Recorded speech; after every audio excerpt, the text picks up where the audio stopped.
Hi, Felipe. I'm here, and I wished I was with the team in Vienna. I know there's a strong team there. I think what you're building is amazing, and we have similar aspirations to bring good data to the world, to a global network. We actually were just in Uganda, and so nice to see the team there too. Thank you for the kind introduction. I have a co-presenter who is more knowledgeable than I am, which is Dr. Katharina Fenz. So Katharina, you will share, right? And then we'll do this a bit iteratively. So Katharina and I will do it together, a bit like we just heard the nice presentation from Bangladesh, so that we have the live action in Vienna too. Kati, over to you. Thank you so much. I hope you can see my screen. Yes, we can see the screen, full screen. Yes, perfect. Perfect. Thank you. Do you want to? Yeah, yeah, sure. Can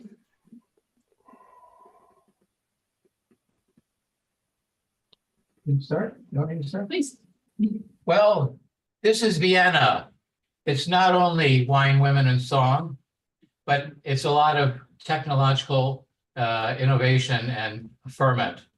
And we've enjoyed the presentations, and we've enjoyed the networking opportunity.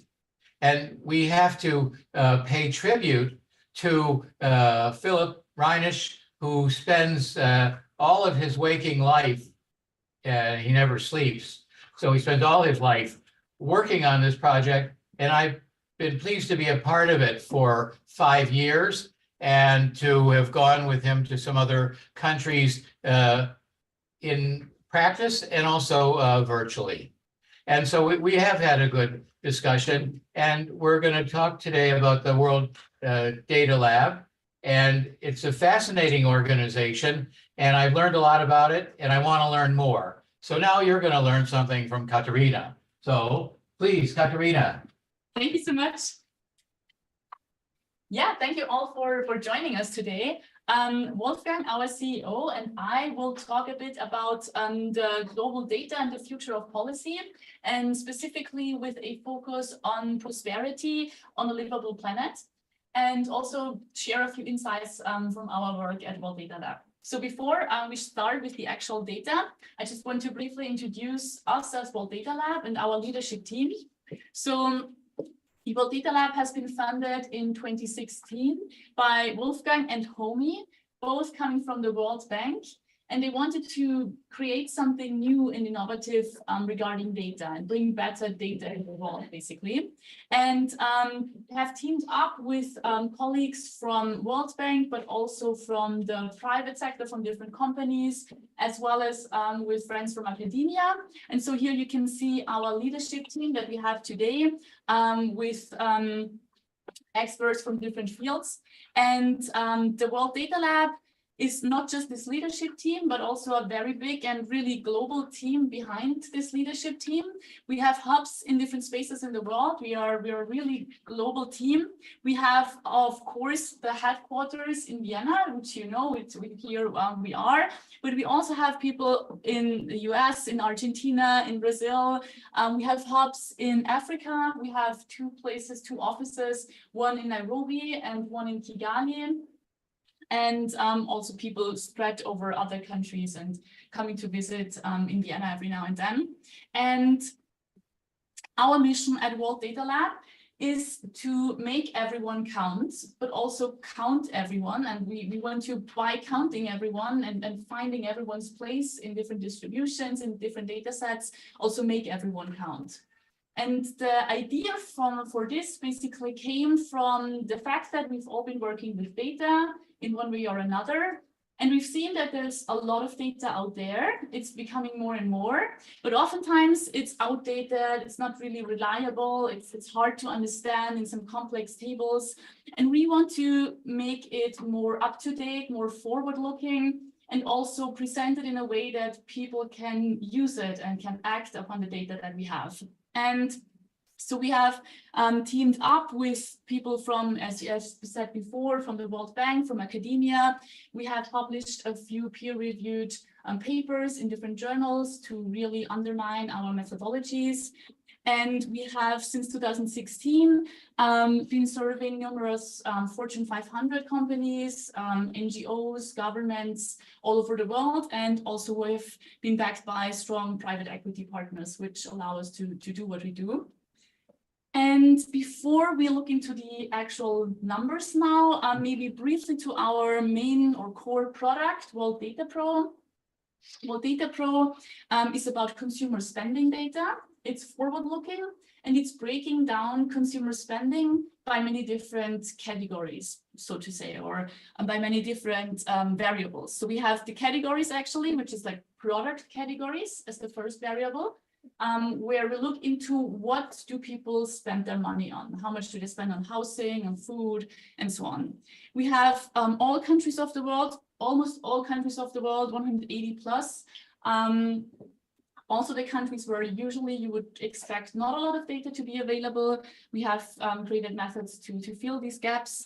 And we also go down to the subnational level. We have admin level 1 for the whole world, and we have the 6,000 biggest cities, all the cities in the world with over 50,000 inhabitants.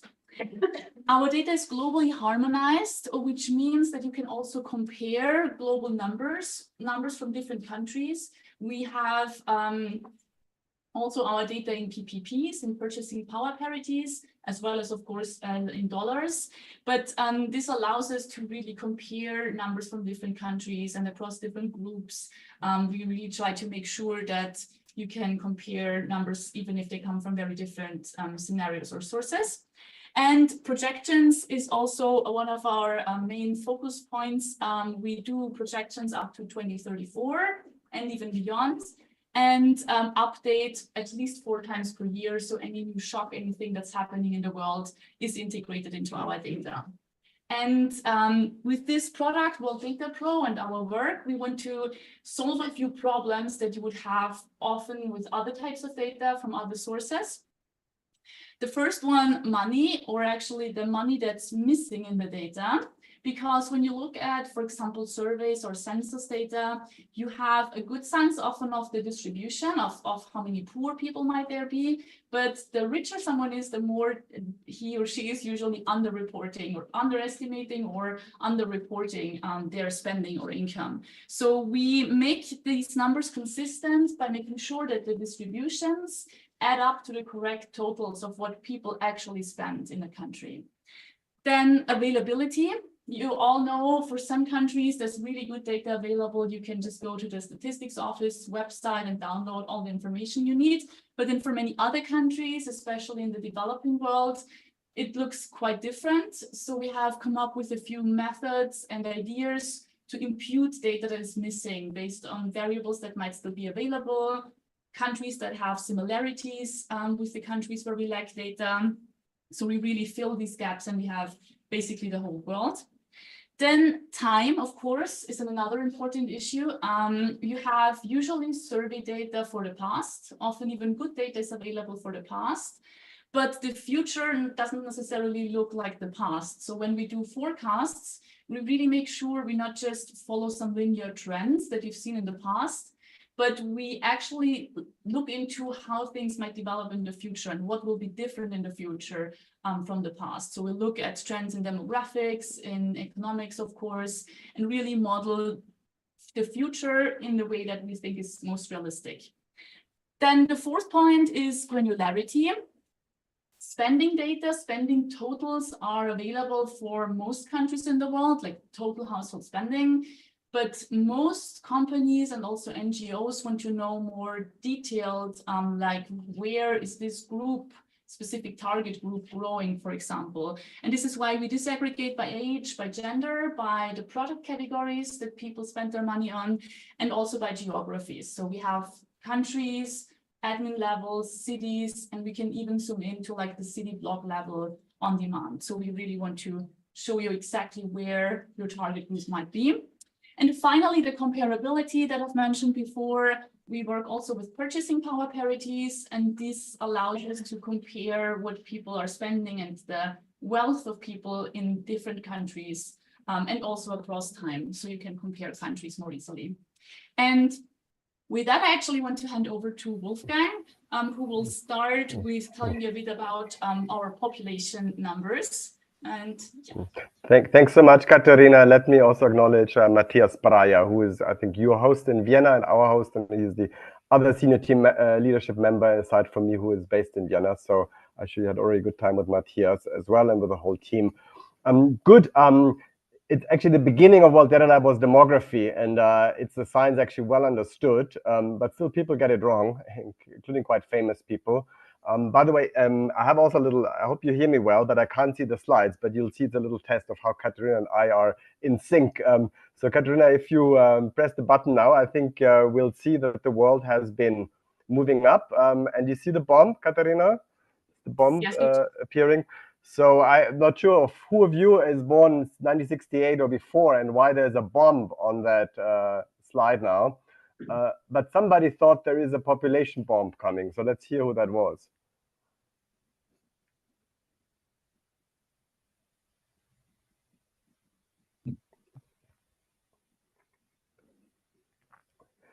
Katharina, I can't hear the voice. Do we hear the voice from Paul Ehrlich?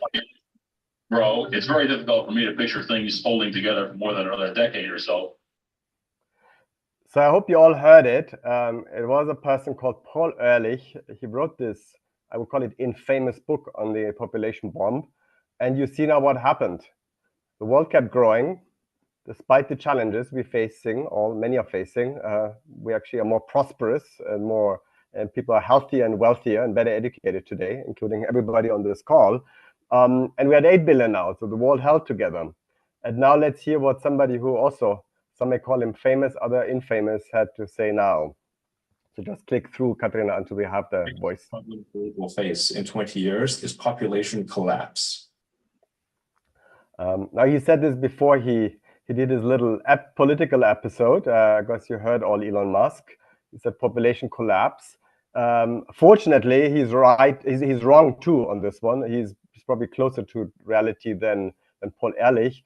But fertility has partly collapsed. Population growth not, because there's still population momentum, including in Bangladesh and especially in Uganda and in many locations we are connected today. However, we have very different demography in the world now. And it's a demography where many countries, especially in Europe, are having shortage of labor, having a graying and an aging population, and have new challenges because of population decline. But just imagine, many of us lived through these decades, how the narrative has fundamentally changed. And why it's so important to have the right forecast and the right data. And that's what we're trying to do. So I switched back to Katharina with our core insights on the money side. Doing this, I'll share in the chat the invitation to a World Consumer Outlook that we'll launch on December 5 with the World Bank chief economist and with a senior team from Nielsen IQ. And also, I was actually luckily on Money Talks yesterday on The Economist, so I'll send that link too. But over to you, Katharina, and then I'll pick it back up.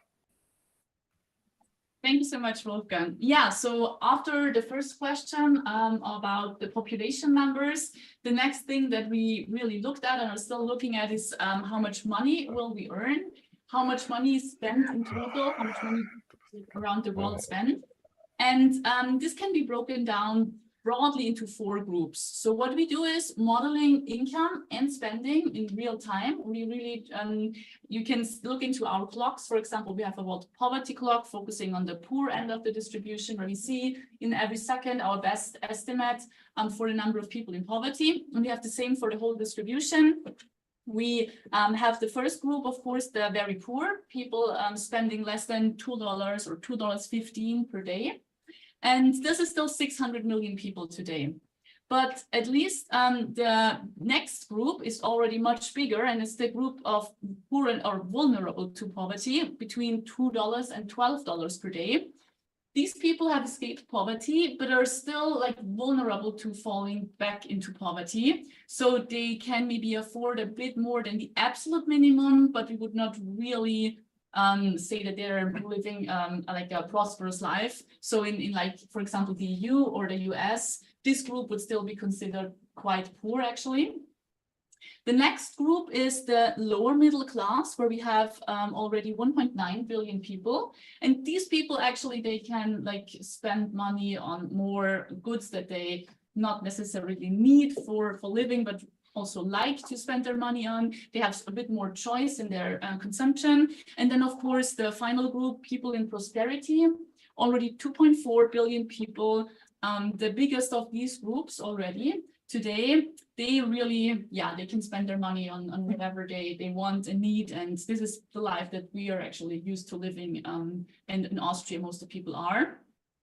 And in addition to that, we can also see here the number of people with credit card owners, which of course is not only the richest part, because there's might be some people who just not interested in holding a credit card, but this relates also to financial inclusion, and this is what Wolfgang will come back to in a few minutes. But if you now look at these 4 broad groups, we can group them together into 2 main groups, right? So the people in poverty and vulnerable to poverty, and then the people in the middle class or rich. And if we do that, if we group these 2 groups, if we look at these 2 bigger groups, basically, and we compare the number of people in these 2 groups, we can see that now for the first time in history, actually, more than half of the world population is in the middle class or prosperous. So they have outnumbered already the poor and vulnerable. And luckily, this trend is going to continue in the next few years. And this is even true if we look more at the people in prosperity. So prosperity defined as people spending more than $25 per day. We can see that in the past, up until now, both the number of people who are prosperous and not prosperous have been growing. We can see the not prosperous like coming to a plateau here, basically. And what we expect for the next years is actually a very positive trend here, that we can actually see the number of not prosperous going down at some point very soon, while the number of prosperous really increases further and will actually outnumber the number of not prosperous already in 25 years by 2049, which is not so far away. And then the majority of the world population will actually live in prosperity. And this trend, this upward trend of people in prosperity is mainly driven by people in Asia. Already today, you can see the biggest number of people in prosperity in Asia.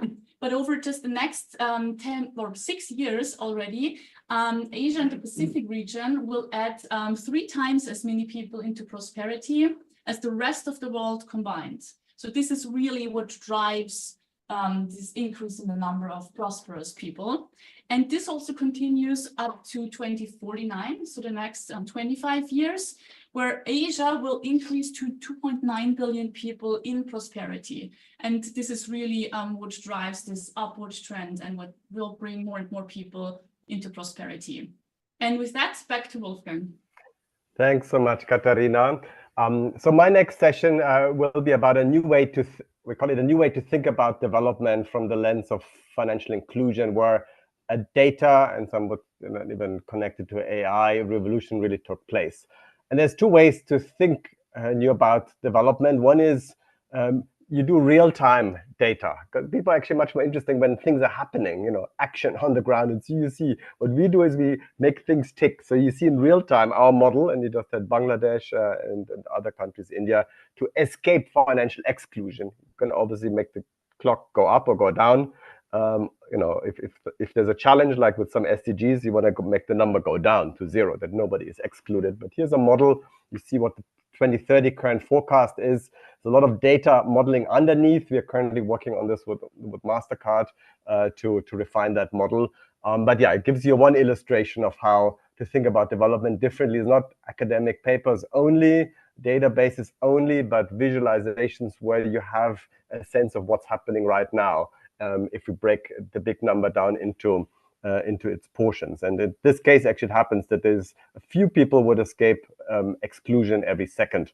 The second part to think new about development is actually not just to think about income, but also about prices. And you wonder then how these are connected. So I'll use this example of financial inclusion. So on this line now, you see the trajectory of the financial system. If you're very poor, you're typically cash-based. You have cash and nothing else.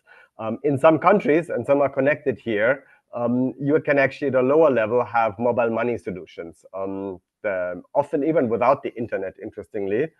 Kenya is a case in point, Uganda to some extent too.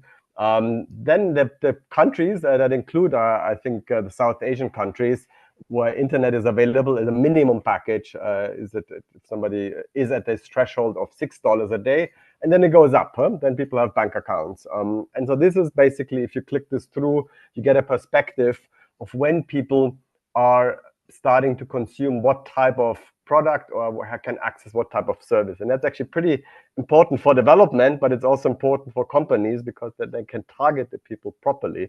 For insurance is actually quite high, as you can see here. So the addressable target, as some of our clients call it, then for many countries is rather low, even if the number is growing fast. In Bangladesh, we actually project very high middle class growth, for example.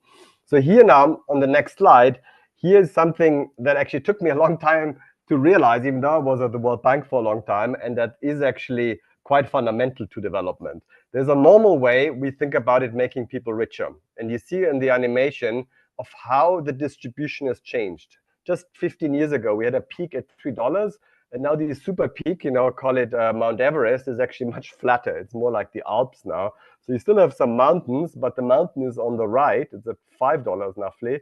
And you see that also, if you do another click, actually, the threshold of $9.80, which at that time, 15 years ago, was the income or the spending somebody had. And you heard just from Katarina that that's roughly the middle class threshold that somebody had in order to be part of the financial system.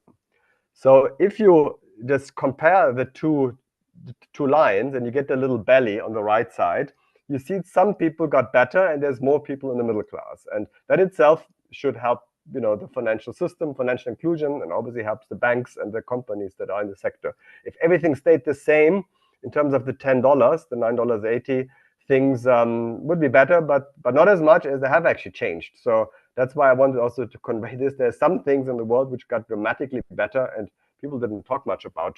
So here is the second way to think about it. Now the animation goes still to the right, but the threshold goes to the left. So we not just got more people wealthier, which is a slow process. That's why this second transition is so important.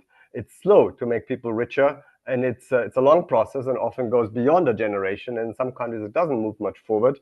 But it's also possible, and that's, for me, this big insight that took me very long to understand, is let's make it easier for the poor to be part of the system, which many of you, your presentation referred to this. Let's make sure that the poorest of the poor have access to financial service, have access to health, have access to water, have access to toothpaste, to everything. But that the financial sector, a part delivered. Now we're at $5. And if we had $5 for the world, it means some countries are actually doing even better. Others are doing worse. And so, yeah, if you click through, you'll see that you see that where we were. This is, I think, 15 years ago, we had 2.8 billion people included. It was roughly half the world then. And now we got 1 billion extra for the so-called income effect, but even more than 1 billion through the threshold effect. And you may wonder, why is it only 6 billion here? Because babies and young kids typically don't have a bank account. And so if you take everybody age 15 plus, it is exactly 6 billion people. And so that was our total population. We excluded children because they are not typically or just in a light way part of the financial system. So in the next slide now, what we did is we mapped these 6 billion people. So 6 billion used to be actually 5.5 only 15 years ago. And you get very clean, interesting cuts. The first cut is $0 to $5. The bottom billion of young adults and adults is actually everybody 0 to 5 billion. And what you see on this slide now is, and that's the blue part, people have been included. And you see in the financial system, and you see the poor have been excluded. 10 years ago, the poor were completely excluded in the world of the financial system. And now let's see what happened. Which is in the next slide, you see a lot of progress. You see on the one side, actually, that things got, that the rich got more, there were more rich people, and all of them are part of the system. That's the right side. But the biggest transformation is on the left side, which means the poor are now more included. Not fantastic, but a third. Every third poor person is now included in the financial system. And if you go on the next slide, you see why. And the reason is, and again, the African colleagues can talk to this, mobile money. But it also includes WeChat, as you'll see in a second. And so, yeah, a good portion, 11% of the poor are now part of the system because of innovation and of creativity of emerging markets.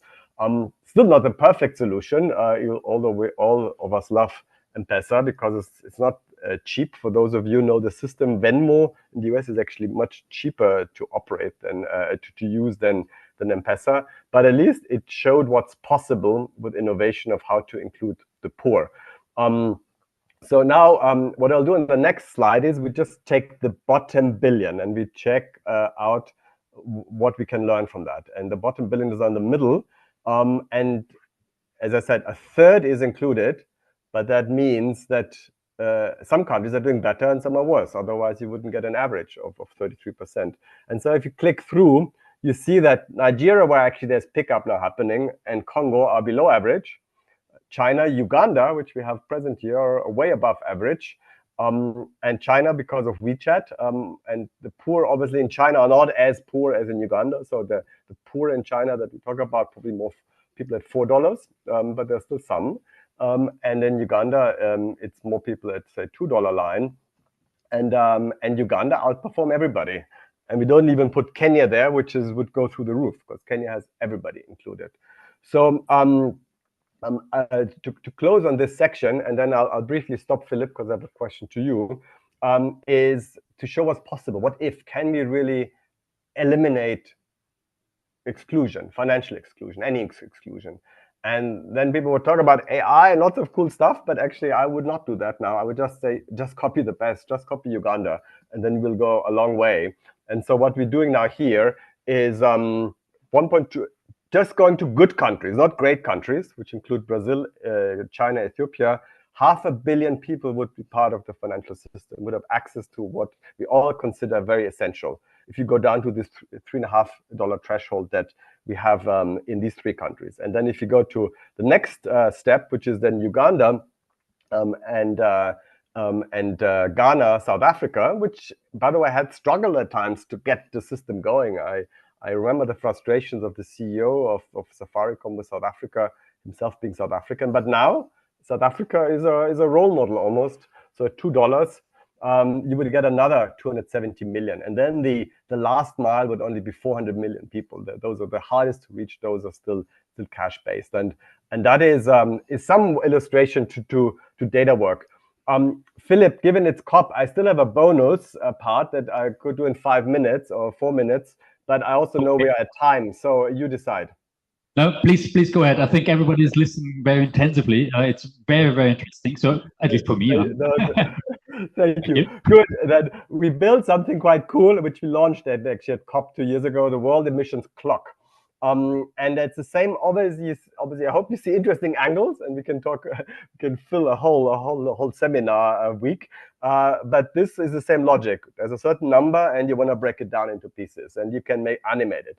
And it's again interesting that every second, and if you go to the clock now that we built, every second 2,000 tons are being emitted. So that's what we humans emit. And as it's Baku and COP, it's quite relevant. And you see a lot of Asia there, but occasionally some US, Africa. And that's again a way to think about world emissions. There's 58 gigatons, 59 probably this year, maybe the highest ever, but maybe also a peak. But what is that? What is this big number that you can't even spell out? And it's an easy way to think about it, which is 7.5 tons per person. 7.5 tons, which an average person would emit. And then the question is, what about the countries that are above and below that average? And where is it coming from? And there's these 5 sectors. I'll not go deeper, but you would all know them. The biggest is electricity generation, transport, agriculture, industry are the big ones. So if you go to the next slide, we did something quite cool with the World Bank chief economist and my co-founder. And Kati, I'll talk through and you can click through, is you all know about how to classify countries, right? And I think we spoke about this even in the discussion before. There's poor countries and there's rich countries. And then there's everybody in between, which are called middle income countries, where actually most people live. especially in Asia, but also part of Africa now. But nobody has ever done the same for climate and for emissions. So to do, and we always, our aim is to make it simple and clear. There is logically also clean countries and middle countries and dirty countries, clean, middle, dirty.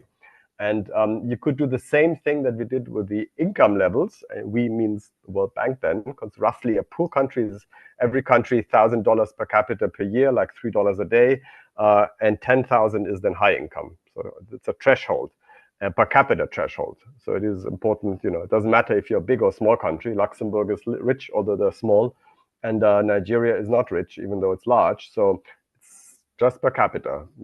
Are you rich or not? Are you, then questions, are you clean or not? Also simple question, and nobody has done it, so we did it. And what we did is 5 tons. Given 7.5 tons is the average, we now use 5 tons as a threshold for being clean or somehow clean, and then 10 tons for the threshold of being dirty, 10 tons per capita. And you get a pretty amazing, what I call amazing matrix. It has to add up to this 58.5 gigatons. That's, if you break it down, that's billions tons, I think, correct? If you would, you can do a simple math. If you have a calculator, divide 58.5 gigatons by 8 billion people, or 8.1, you get 7.4, 7.5 per capita. So now you, if you click through here, you get a very interesting distribution, a map that gives us a few insights. One is the action is not among the rich countries anymore. The action is the middle income countries. The rich countries obviously caused the climate problem, or mostly caused it, but that can't be the solution anymore, because even if they go to zero, middle income drive it. Obviously, middle income countries have 6 billion people. That's also somewhat logical. But the other thing, the second thing was really interesting, is there's so much difference. So sure, poor countries are mostly clean. Interestingly, one country is not. Happy to let you know which one. But middle income and high income countries, you get everything. And high income, most of Europe, most of the EU is actually in the middle block, like Germany, my home country. Austria is about the same. Just as an anecdote, Austria is hurt by the German car drivers, because Austrian fuel is cheaper, so there's much more transport emissions in Austria, and lots of, I think the Italians also fuel their cars in Austria. So little that element, but you can break down the data and then see that the US is among the dirty countries, but coming down. It's not the dirtiest, I'll let you know in a minute, but Sweden, we just upgraded. Sweden being clean and rich, that's the ideal. These 4 countries on the right, it's a bit special countries, I hope you know their flags. Only 4 countries in the world are clean and rich: Sweden, Chile, Romania, Malta. And then in the middle block, you see the distribution. India is actually, by our definition, clean. It's a big country, it emits a lot, but it's also a large country. Per capita, only 3.5 to 4 tons. Indonesia, middle, China, dirty. And it's the dirty middle block, that's the big one. That includes Kazakhstan and a few other countries there as well. So that's this table that I hope you can use in many formats, and you can break it down also by sector. So now to conclude, I have a little final animation. And again, Katya, I hope you're doing well in the interaction, because I don't see exactly. So, but I'm sure you're doing this super well. So now here's a nice click through. So that's, again, the world average, 7.5, 7.4 ton, if you were a world citizen. And it comes through these key sectors where energy is 2.5 tons. Now, which is the worst in the G20?